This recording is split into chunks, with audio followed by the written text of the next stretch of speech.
오늘 이 주제는 성경적인 남성성, 여성성에 대한 주제는 낯설고 어려운 주제입니다. 또한 세상 문화하고는 정반대인 이상한 내용일 수 있습니다.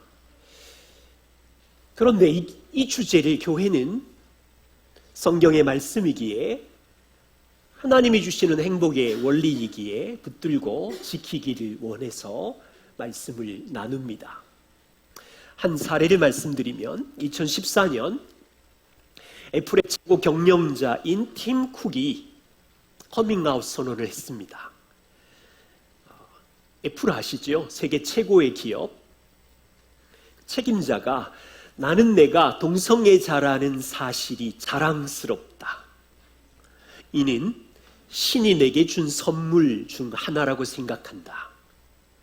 애플의 CEO가 동성애자라는 사실을 세상에 공개하면 자신이 누구인지 고민하는 신음하는 사람들이 혼자라고 느끼지 않도록 그들을 도울 수 있기에 나는 선언한다.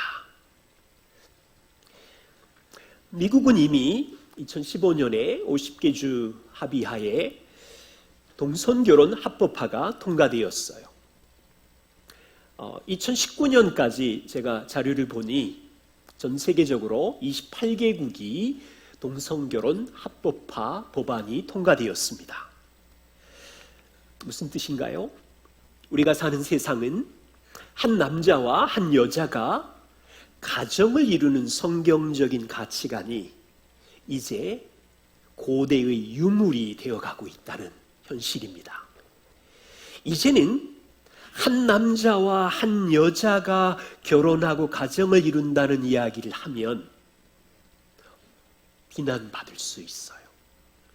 남자가 남자끼리 결혼할 수도 있고 여자와 여자끼리 결혼해도 박수 쳐야 되는 시대입니다. 참으로 혼란과 또 다음 세대의 자녀들을 향한 위험한 상황입니다.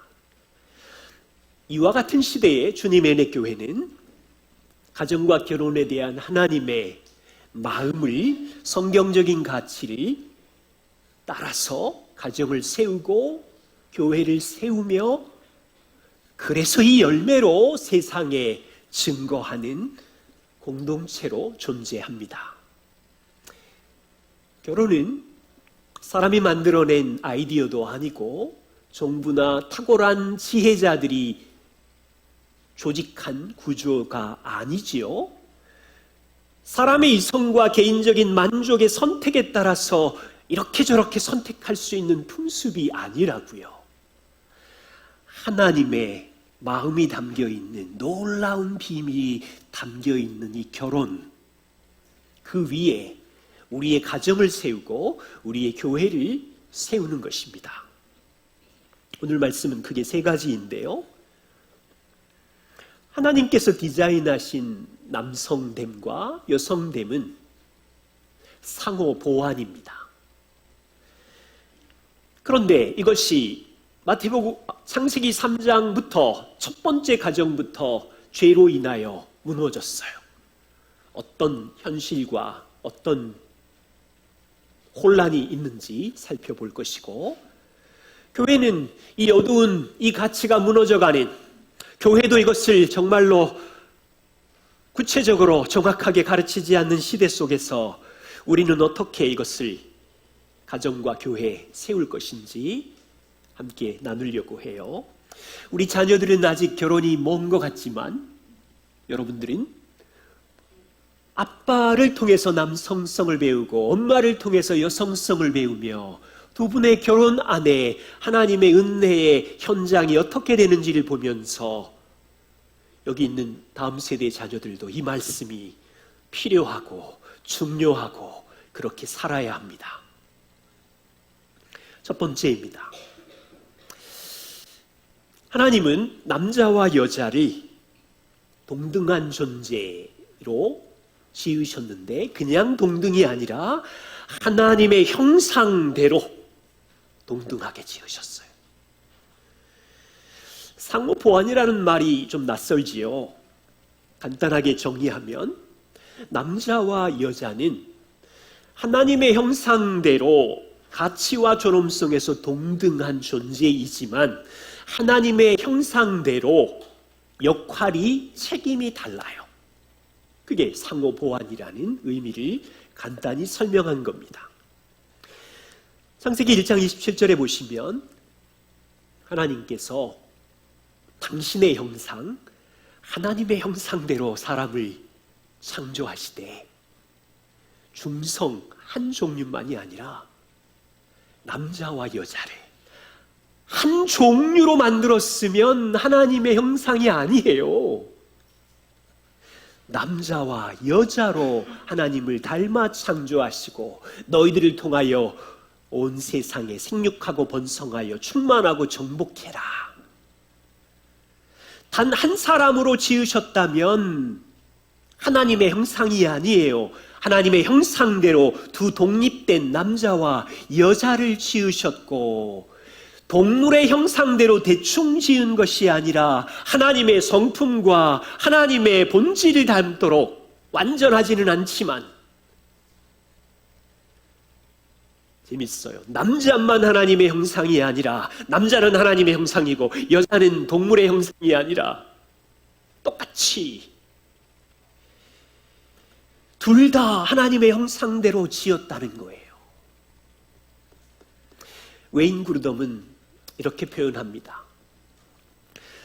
삼위일체이신 하나님은 각위, 하나님이라는 독립적 하나님, 성자라는 독립적 완전한 하나님, 성령이라는 독립적 하나님이 중력성이나 완전한 존재로 동등하시다.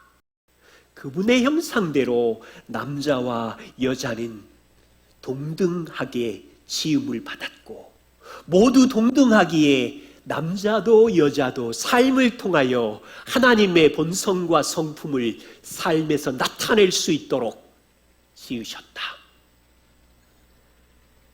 놀라워요. 성경의 문서는 지금으로부터 창세기는 3500년 전에 기록된 문서라고 본다면 역사적으로 수천 년 동안 역사의 사람들은 남자와 여자를 분리시키고 남자는 우월하고 여자는 열등하며 여성의 인권과 존엄이 높아진 건 최근 수십 년밖에 되지 않는 이슈인데 창세기가 기록된 3500년 전부터 하나님의 마음속에는 남자와 여자를 하나님을 닮았다, 가치와 중요성에서 동등하다. 놀랍지 않아요? 어떻게 이런, 성부 하나님이 우월하고 성자 하나님이 열등이 아니라고요. 성령 하나님이 성자보다 계급이 낮은 분이 아니라고요. 삼위 하나님은 온전히 완전한 각자 독립적인 하나님이시고 존엄과 가치와 성품에 있어서 완전하신 분이신데 그처럼 남자와 여자가 하나님을 닮았기에 남자가 우월하고 여자가 열등하지 않으며 두 사람은 가치와 중요성과 본성에 있어서 동등하고 평등하다는 거예요. 교회에 이것을 어떻게 적용할 수 있을까요? 교회 안의 모든 사람들은 하나님의 형상으로 지어졌기에 똑같이 동등하고 존귀합니다. 교회 안에 있는 모든 사람은 예수 그리스도 하나님의 아들의 보배로운 존귀한 피로 용서받았고 의롭게 되었고 자녀가 되었기에 땅에서 어떤 신분과 어떤 재물과 어떤 약함이 있어도 하나님 앞에 소중하고 동등합니다. 바울은 이것을 알았기에 갈라디아 3장 28절 2000년 전에 복음으로 하나님의 자녀된 사람들은 사회적인 차별이 있는 유대인이나 헬라인, 월요일부터 토요일까지 세상에서는 차별이 있지만 교회 안에서는 동등하다. 남자와 여자, 문화적으로는 차별이 있지만 그리스도의 보혈의 피로 동등하고 보배롭다. 로마 종과 로마 시민, 월요일부터 토요일까지는 종은 찌그러져서 살고 시민은 어깨를 펴고 살지만 그리스도의 몸 안에서는 동등하고 보배롭고 소중하다. 남자가 높은 대접을 받고 여자는 천한 대접을 받지만 복음 안에서는 그런 일이 없다. 교회 안에서는 어떻습니까? 교회 안에 부자든 가난한 자든 동일한 하나님의 아들의 생명이 지불되었기에 하나님 앞에서는 동등하다. 목사나 성도나 역할이 다를 뿐이지 목사가 높은 게 아니고 성도가 열등한 게 아니라 하나님의 자녀로 형제고 자매고 동등하다. 복음 안에 새 사람인 우리 모두는 하나님의 형상대로 지어졌으며 아들 예수 그리스도의 보혈의 피로 새로운 피조물 되었기에 가치와 중요성에서 동등하다. 두 번째는요, 삼위 하나님은 모든 능력과 성품과 가치와 존엄성에서는 동등하지만 각 하나님은 역할이 다르세요. 창조의 사역으로 말하면 하나님은 창조의 일을 시작하셨고 말씀이신 예수 그리스도가 참여하셨고 성령도 창조 사역에 동행하셨으며, 구원 사역으로 말하면 성부 하나님은 아들 예수님을 세상에 보내셨고 아들 예수님은 아버지에게 순종하여 삶을 사셨고 십자가에 죽으셨고 부활하셨으며 그분은 승천하셨고, 성령 하나님은 아들 이루신 십자가와 부활로 인하여 약속이 성취되었기에 교회에게 성령을 부어주셨으며 교회 안에 성령님은 임재하시고 각 성도에게 하나님이 시작하신 구원과 아들 예수 그리스도가 완성하신 구원을 이루려고 교회 안에 각 성도 안에 성령 하나님은 동행하시고 임재하시고, 구원 사역에도 삼위 하나님은 역할이 달라요. 이처럼 남자와 여자가 하나님의 형상을 닮았기에 역할과 책임이 달라요.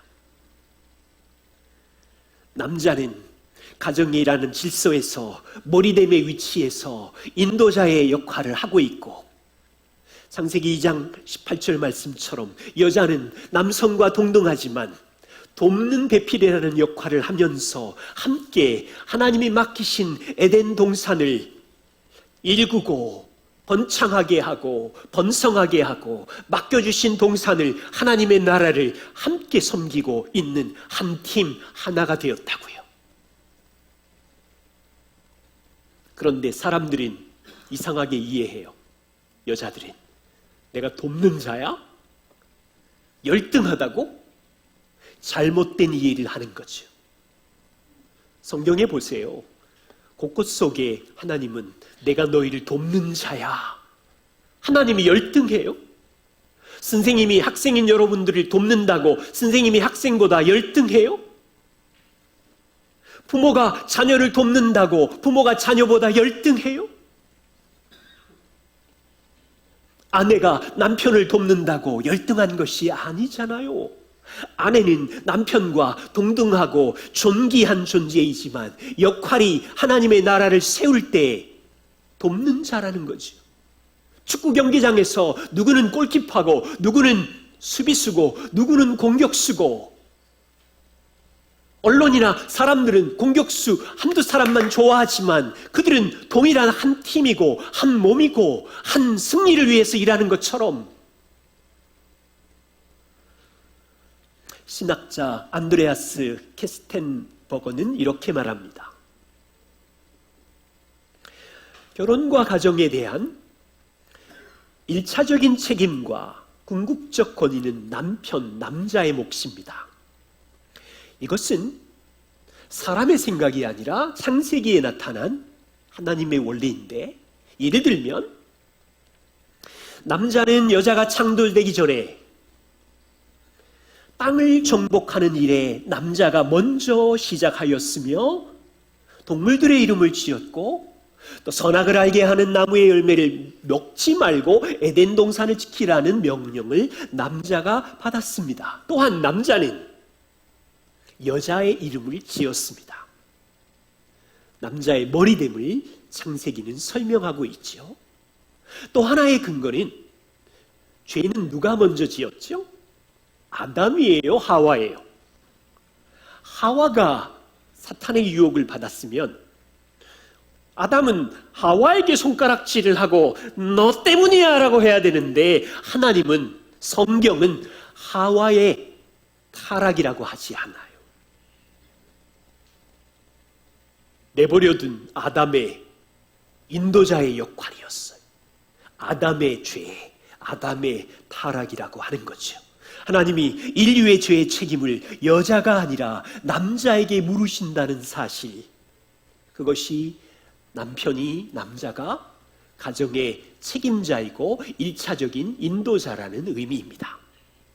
그런데 세상 사람들은 남자가 책임자고 인도자인 것을 싫어하죠. 여자가 돕는 배필이라는 것을 비웃지요. 자, 이제 주님의 은혜 교회는 여러분들은 각오해야 돼요.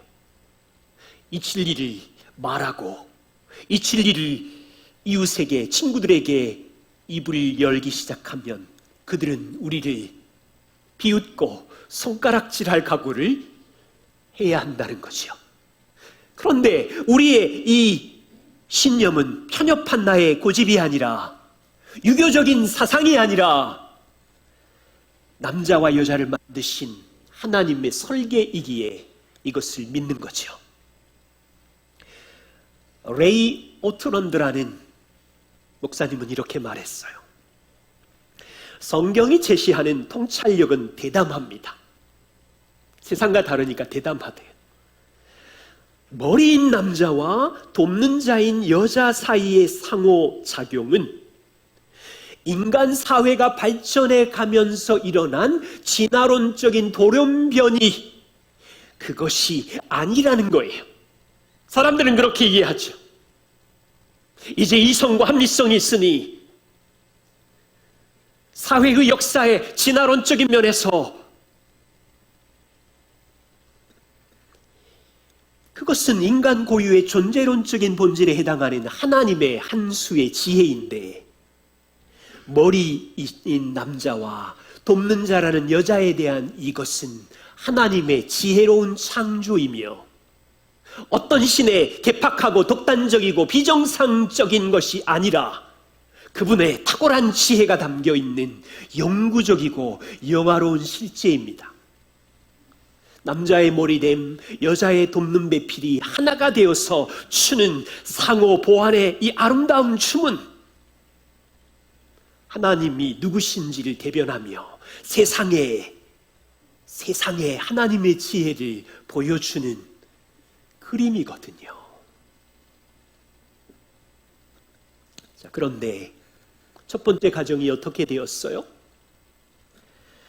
하나님은 남자와 여자를 동물을 닮게 한 게 아니라 하나님의 형상을 닮아 가치와 존엄성에서 동등하게 지었고, 역할에서 각 하나님이 역할을 다르게 하시는 것처럼 남자의 머리됨 질서 있게, 인도자의 역할, 여자는 돕는 배필로 하나님의 나라를 세우는 상호 보완으로 지었지만 첫 가정이 그만 죄로 인하여 상호 보완성을 깨트려 버렸어요.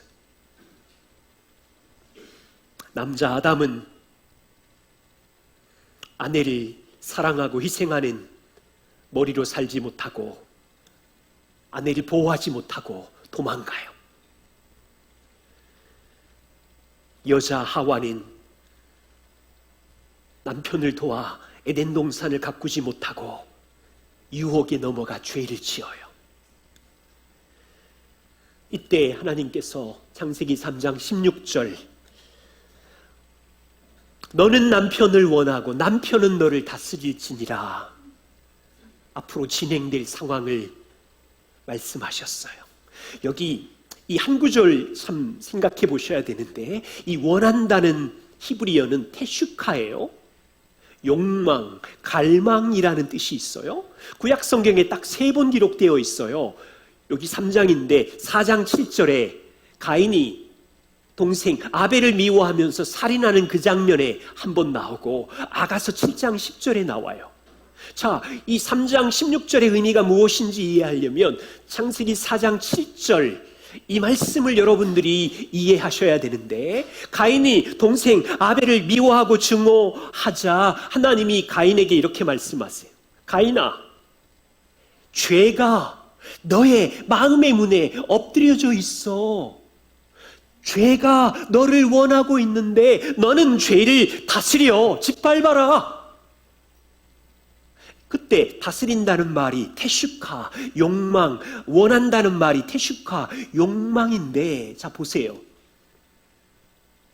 죄가 가인의 마음에 마치 사자처럼 웅크리고 있는 거예요. 죄의 욕망과 갈망이 가인을 원하고 압도하고 지배하려고 하고 있어요. 죄는 가인을 거꾸러뜨리고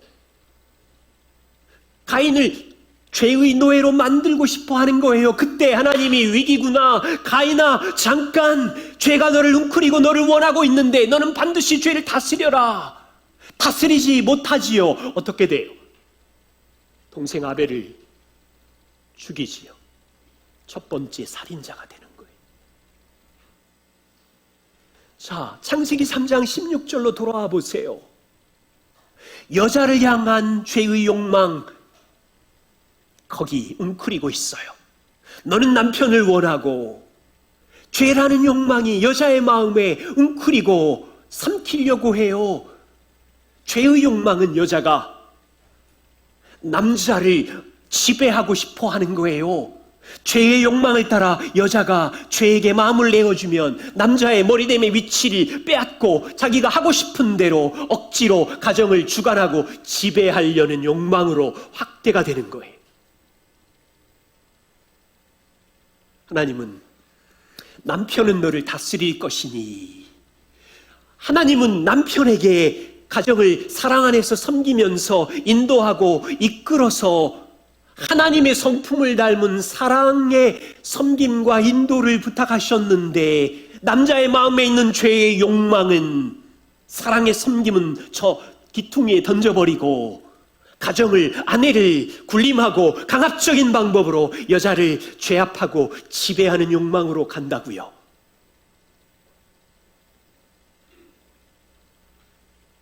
첫 번째 가정에 시작된 이 죄의 욕망이 온 세상에 다 퍼져 있어요. 모든 가정에 다 퍼져 있어요. 이건 우리 이야기예요. 레이 오틀런드가 죄로 망가진 결혼을 이렇게 말했어요. 결혼 안에 우리의 깨어진 약속, 사랑한다고 결혼했는데 깨어진 약속, 결혼 안에 서로를 위로하고 격려해야 되는데 이 테슈카, 죄의 욕망 때문에 격렬한 말다툼, 분노, 이혼, 결혼으로 생긴 모든 비극적, 궁극적 원인은 여기에 있다. 창세기 3장 16절.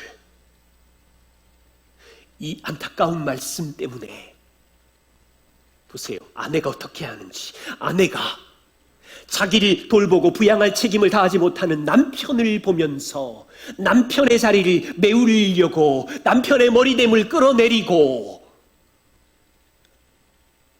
남편 보세요.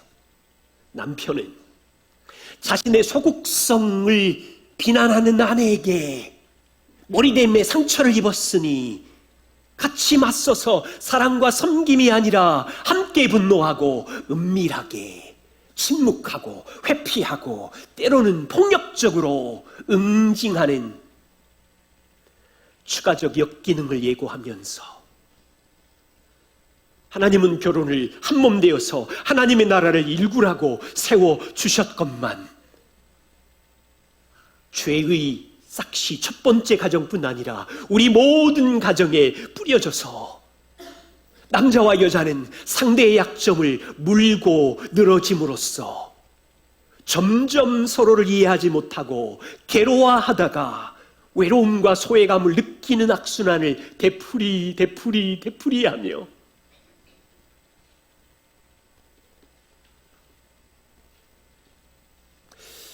역사의 몇 분을 소개합니다.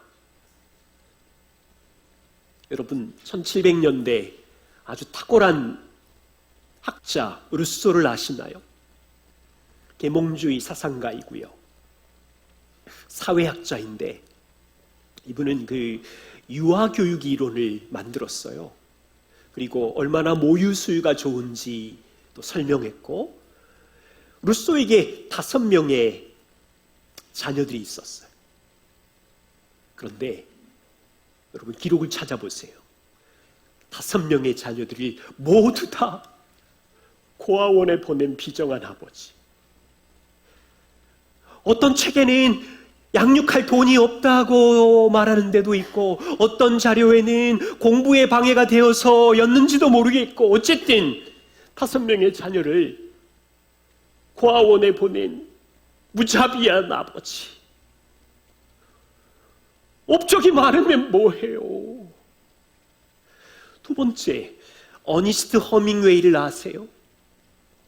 여러분 책에 보면 노인과 바다, 이 책 읽어보셨죠? 무기여 잘 있거라.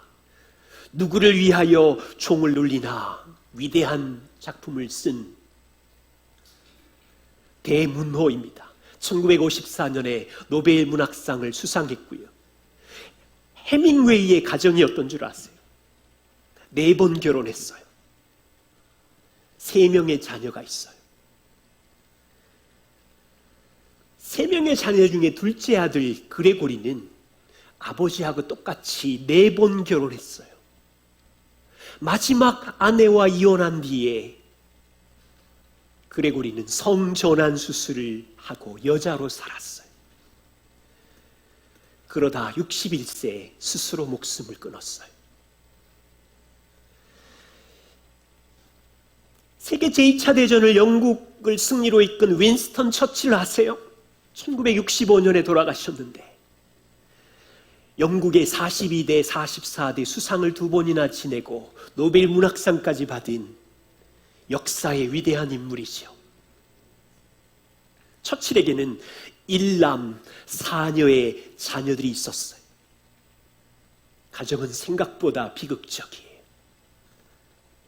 아내와는 사이가 정말로 안 좋았어요. 처칠의 장남 랜돌프는 낭비가 심해요. 폭음과 폭식을 일삼고 이혼했어요. 자료를 좀 찾아보니 어느 면 이해가 가는 면이 있어요. 아버지가 정치적으로 자기 삶을 이용했더라고요.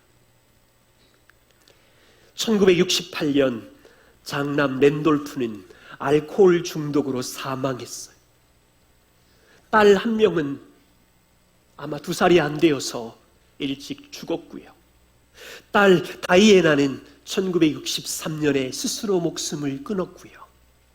딸 사라는 이혼하고 1982년 알코올 중독으로 사망했어요. 남아있는 딸 1명이 처칠의 과거의 가정의 어려움들, 상황들을 기록한 리포트들이 있어요. 세상의 문학과 세계 역사에 큰 업적을 남긴 위대한 인물들, 사람들의 최고의 찬사와 박수를 받았지만 그들의 가족은 비참한 비극을 맞이했어요. 자, 이제 고민하는 거예요. 왜 이렇지? 무엇이 행복이지? 어떻게 살아야 하는 거지? 오늘 주제로 말하면 이들에게는 놀라운 업적과 위대함이 있었지만 하나님이 디자인하신 남성성과 여성성을 가볍게 여겼구나. 가정 안에 창세기 3장 16절에 태슈카라는 죄로 인하여 가정과 자녀들이 망가질 수밖에 없었구나. 이들만 그런가? 이 땅에 있는 우리의 가정들도, 교회 안에 있는 우리의 가정들도 다 창세기 3장 16절의 죄의 욕망의 태식화가 우리를 괴롭히고 남성성과 여성성의 혼란을, 이 슬픔은 계속되고 있어요. 그래서 주님의 은혜교회는 이 혼란한 가정과 결혼, 가정이 혼란하면 교회가 혼란하겠지요.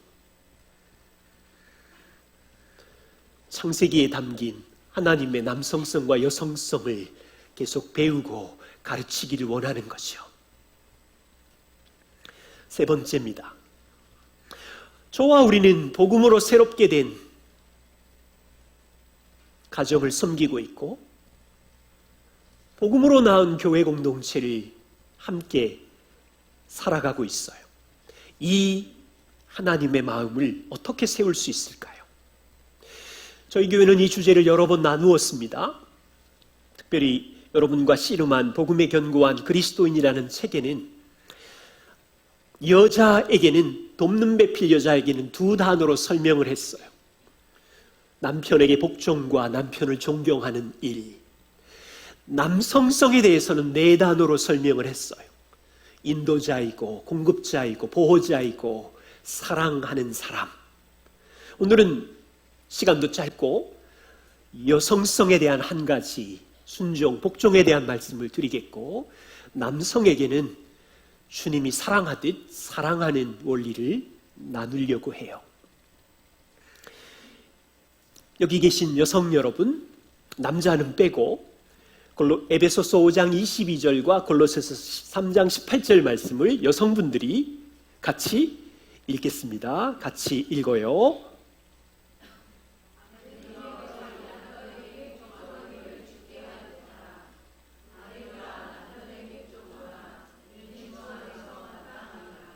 감사합니다. 복종하라고 합니다. 성경은 여성들에게 남편에게 순종해라, 복종해라 정도가 아니라 거기 큰 죽게 하듯이라는 거대한 기준이 정해져 있어요.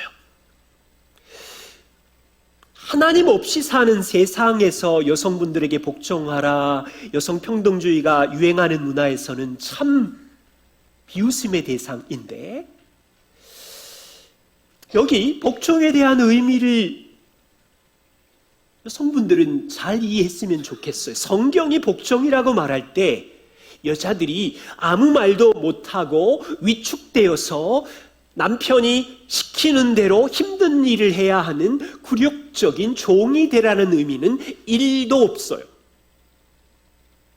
여러분, 고민스럽고 힘들고 질문이 생긴 모든 걸 다 남편과 얘기할 수 있어요.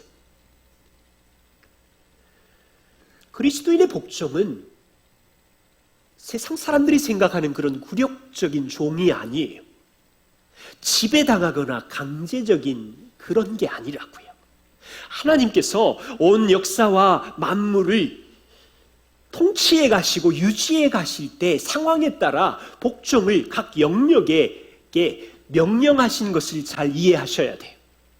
우리가 대한민국 시민으로 살아가는 동안 하나님은 대한민국 정부의 권세자들에게 순종해라, 복종해라 라고 우리에게 이 시민으로서의 윤리의식을, 질서를 따라 말씀하신 것처럼 교회 안에서는 교회 장로들에게 순종해라 라고 말씀하신 것처럼 직장에서는 상전들에게 순종해라 라고 말씀하신 것처럼 가정이라는 영역에서 질서를 따라 남편을 머리로 세우셨기에 아내에게, 남편에게 순종하십시오라고 하는 거예요.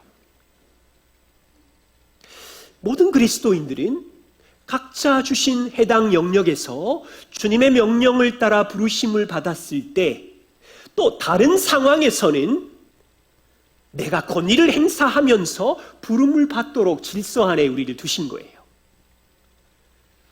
그래서 아내는 남편에게 순종하지만 부모로서 자녀의 복종을 받으면서 거기 있는 거예요. 남편은 가정에서 자녀의 복종을 받지만 교회 와서는 교회 장로가 전하는 말씀의 원리에 순종하면서 인생을 살아가는 거죠. 자, 초점을 놓치지 마세요. 초점이 뭡니까? 남편과 아내는 동일한 하나님의 자녀이고 하나님의 형상대로 존귀하고 동등해요. 남편이 머리라고, 남편이 권위를 행사한다고, 인도자라고 아내보다 높아진 게 아니에요. 역할이 그렇다는 거예요. 자, 교회 오시면 목사, 장로가 권위를 행사할 수 있지만 성도들보다 높은 게 아니라고요. 역할이 그렇다고요. 더 큰 나의 정체성은 주님의 자녀, 여러분과 한 형제 된 거예요.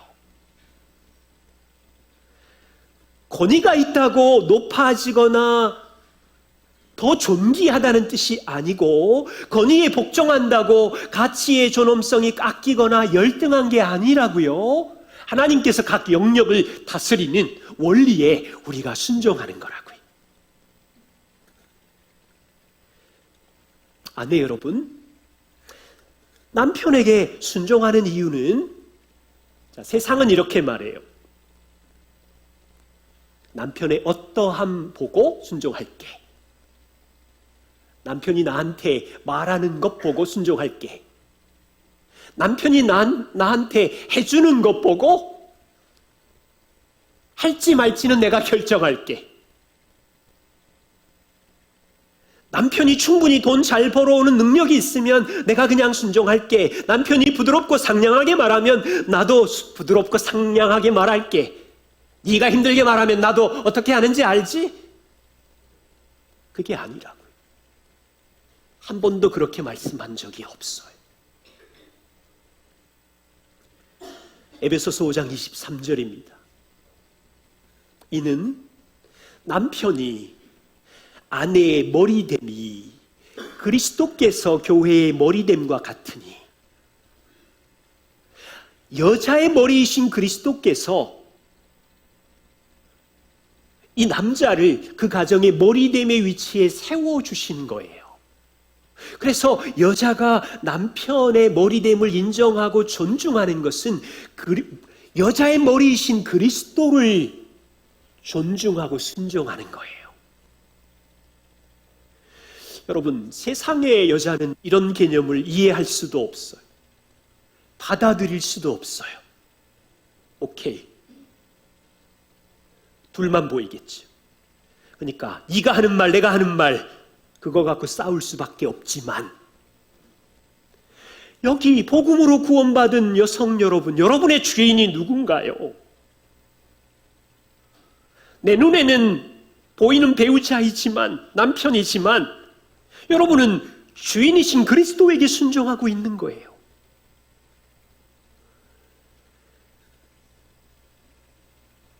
자, 아내들에게, 남편에게 복종하라는 초점은 아내가 열등하기 때문이 절대 아닙니다. 아내인 여러분들이 더 똑똑할 수도 있고, 더 많이 가졌을 수도 있고, 더 지혜로울 수도 있고, 더 미래가 남편보다 더 잘 보일 수도 있어요. 오케이, 인정. 그러나 아내와 남편은 가치와 존엄성에서 동등하고, 남편에게 복종하라는 것은 보이지 않는 머리이신 주님께 대한 자발적인 순종이고, 주님에 대한 믿음이 그리스도인 여성들에게 필요한 거예요. 세상에 하나님 없는 여자들에게는 이걸 요구할 수도 없어요. 설명하면 미쳤다 그래요. 그런데 우리는 아니에요. 자, 이제 남자 차례입니다. 여자들은 긴장을 푸시고 에베소서 5장 25절과 27절 남편들에게 하시는 말씀인데, 이번에는 여성은 가만히 있고 남성 여러분, 우리 에베소서 5장 25절 27절 우리 학생들도 같이 읽겠습니다. 시작. 남편들아, 아내 사랑하기를 그리스도께서 교회를 사랑하시고 그 교회를 위하여 자신을 주심같이 하라. 이는 곧 물로 씻어 말씀으로 깨끗하게 하사 거룩하게 하시고 자기 앞에 영광스러운 교회로 세우사 이런 것들이 없이 거룩하고 흠이 없게 하려 하심이라. 남성 여러분, 우리가 아내를 사랑하는 모델은 옆집에 있는 다른 남편이 절대로 아닙니다.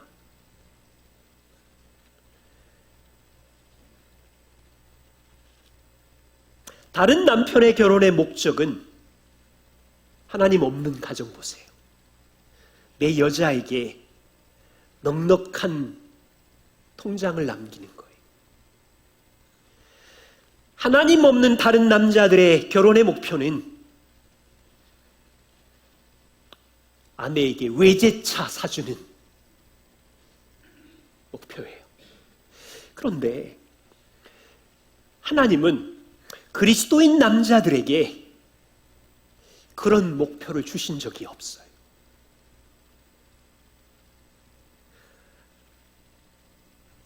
여기 있는 남자들에게 그리스도께서 주신 목표는 남자의 주인이신 그리스도가 엉터리 같은 남자의 누리를 사랑하는 것처럼 똑같이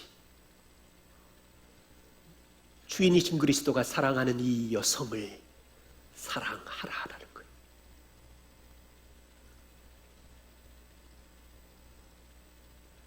그리스도가 남자의 누리를 어떻게 사랑합니까? 여기 3절에 5가지 동사로 나왔어요. 그리스도께서 자기의 삶과 생명과 전부를 주신 다음에 구원 안에 들어온 이 남자를 승천하신 그리스도께서 에베소 교회 남자들을 5가지 동사로 사랑하시는데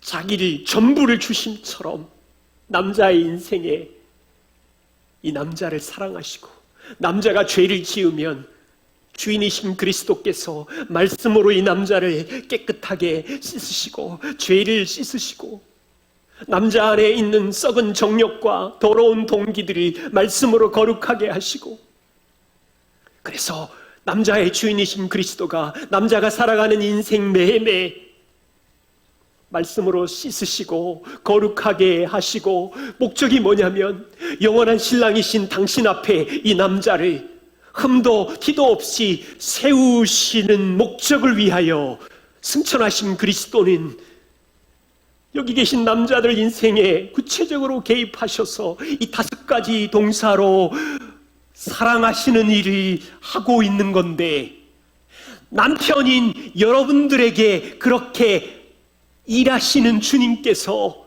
남자인 여러분들이 야, 너 나랑 동력하자. 나랑 동력해. 무슨 일을 동력하는 거예요? 내가 5가지 동사로 너희를 이렇게 인생에서 사랑하는데 너희가 이 사랑을 받았으니 내가 사랑하는 이 여자에게 이 5가지 동사의 사랑을 흘려보내줄 수 있겠니? 그래서 이 여자가 주님 앞에 섰을 때 영광스러운 신부로 설 수 있도록 도와줄 수 있겠니? 남편의 목적이 뭐예요? 주님과 동력해서 주께로부터 받은 사랑을 아내에게 흘려보내는 거예요.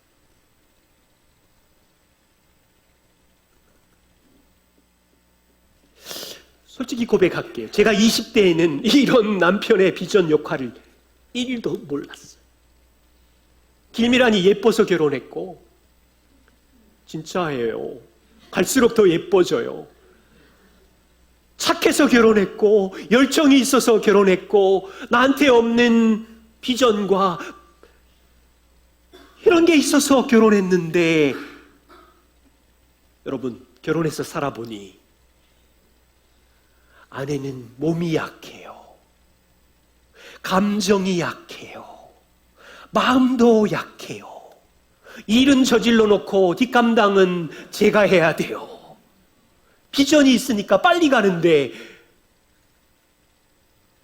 그러다가 굉장히 빠른 분별력과 통찰력이 종종 있으니까 더디고 느리고 천천히 가는 저를 말로 유치원생, 그렇게 하지는 않지만 자주 말하고 이렇게 따라와야지라고 말하고, 그러면 저는 맞는 말이긴 한데 머리대물 쫙 하니까 하기 싫고 도망가고 침대에 누워있고 회피하고, 문 닫고 나간 적은 없지만 침대에 뒹굴거리면서 한나절을 보내고 아담의 죄가 제 안에 있고, 결혼 30년 동안 저에게 최고의 미션은, 가장 불가능한 일은 아내의 사랑이었어요. 그런데 기준이 뭐예요? 사랑하기 이렇게 더딘 저를 저의 머리이신 그리스도는 이 5가지 동사로 사랑하는 거예요. 남편 여러분, 우리의 아내의 행함과 어떠함에 상관없이 아내를 사랑하라는 것은 남자에게 주신 최고 불가능한 미션인데, 아내의 어떠함이 아니라, 아내가 잘해주기 때문에 사랑함이 아니라, 성경은 여러분의 주인이신 머리이신 예수님의 측량할 수 없는 사랑을 날마다 경험하면서 그걸로 아내를 사랑하라는 거예요. 다르게 말하면 아내를 사랑할 힘이 없는 이유는 남편이신 그리스도와의 사랑을 경험하거나 느끼지 못하니까, 그분은 사랑하는데 사랑을 밀쳐내고 있으니까. 어쩌면 그걸 수도 있어요.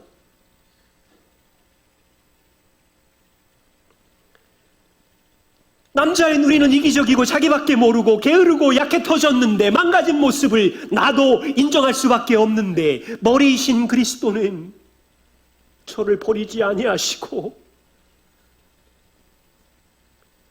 그 영원자가 저를 용납하시는 거예요. 영원자가 저를 용납한다고요. 영원자의 기준으로 볼 때 제가 얼마나 망가졌는데, 그런데 피조물인 남편인 제가 피조물인 아내를 볼 때 용납하기 힘든데, 영원자이신 하나님이 이 망가진 피조물인 나를 보면 얼마나 용납하기 힘들겠어요. 그런데 용납하신다니까. 그 사랑을 붙들고 내 눈에 보이는 아내를 용납하는 거예요. 계속 반복적으로 쓰러지고 넘어지고 약한 투성인 패턴인 이 망가진 나를 주님이 아침의 말씀으로, 주일의 말씀으로, 버스를 타고 가다 말씀으로 죄를 씻으시고 말씀으로 거룩하게 하시고, 그 은혜를 경험하고 남편은 사랑하는 아내의 죄와 약함을 씻어주고 말씀으로 거룩하게 해주고,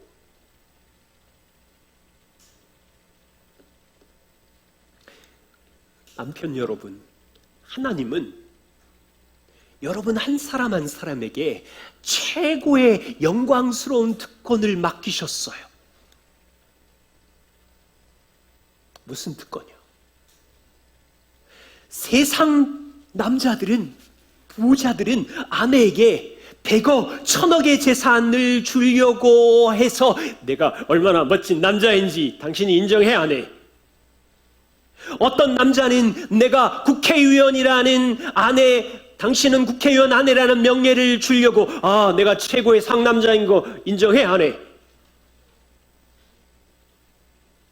어떤 남자는 회사 CEO의 아내라는 특권을 주고 나서 내 인생 괜찮다고 생각하는 정도인데, 저는 이런 특권이라면 미안하지만 길밀한에게 1도 줄 수가 없어요.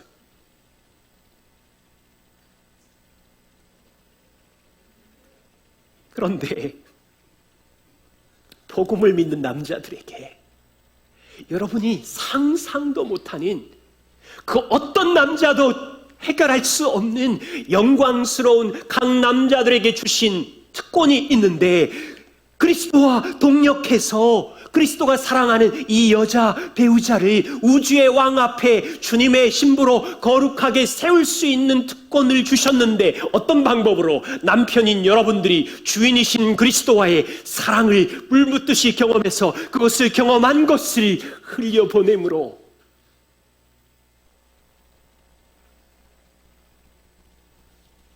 남자인 우리가 용서받고 용납받고 격려받고 남자에게 주신 말씀과 은혜는 남자 혼자만의 것이 아니에요. 가정의 것이고 교회의 은혜라는 거죠. 존 파이퍼 목사님께서 은퇴하기 전에 30년 목회 사역을 정리하시면서 10가지 주제를 시리즈로 설교하셨어요. 본인이 30년 동안 이 10가지 주제에 붙들려서 성도와 교회를 섬겼대요. 그 중에 다 나열을 하지는 못했지만 지존하신 하나님, 하나님의 영광, 기독교 기쁨주의, 하나님의 주권, 선교, 고난, 그리스도의 복음 다 너무 놀랍고 아름다운 주제인데 그 중에 한 챕터가 이거였어요. 성경이 말하는 남성과 여성. 제가 10여 년 전에 이걸 보고 진짜 충격을 받았어요. 왜 한국교회는 이게 없지? 왜 한국교회는 이 부분을 안 가르치지? 왜 우리는 이 부분을 볼 수 있는 성경의 아름다운 모델이 없지? 교회는 다 남자와 여자가 전부인데, 교회는 다 이것이 작동되는 가정이 전부인데, 그런 가정이 와서 교회가 되는 거고, 이 열매를 가진 교회가 세상의 빛과 소금이 되는 건데, 여러분, 이건 그냥 우리 가정이 행복하다는 얘기가 아니에요. 우리 가정 지상주의가 아니라고요. 이거는 교회의 문제이고 하나님의 나라의 문제이고 다음 세대의 문제이고 놀라운 확장성이 있어요. 소베린 그레이스 교회는 지난 40년 동안 이 주제를 붙들고 정말 끈질기게 붙들고 있었어요. 그리고 문화와 타협하지 않았어요. 그리고 건강한 교회는 이 가치가 있어야 된다고 믿었어요. 그래서 목회자를 세울 때도, 장로를 세울 때도, 집사를 세울 때도, 교회를 플랜팅할 때도 이 주제의 열매에 본이 되는 사람들을 찾고 보내고, 여러분, 그냥 우리 가정의 행복이라는 이슈가 아니에요. 교회와 하나님의 나라에 대한 이슈라고요. 부족하지만 우리 교회도 이 주제를 붙들고 여기까지 왔어요. 여기 계신 남성들에게 감사해요. 여러분들이 가정을 인도해 주시고 사랑해 주시고 교회를 온 힘을 다해 섬겨 주셔서 이와 같은 기쁨이 우리에게 있어요. 여기 계신 여성분들에게 감사해요. 마음에 안 들 때가 많은 남편이지만 남편의 머리됨을 존중하고 지지하고 또 돕는 배필로서 사랑 안에 섬겨주셔서 우리가 이것을 갖고 있는 거예요. 앞으로 주님의 은혜교회는 남성성과 여성성이 무너진 하나님의 지혜, 이 가정과 교회의 원리 무너진 세상 속에서 우리는 이것을 붙들고 지켜나갈 거예요.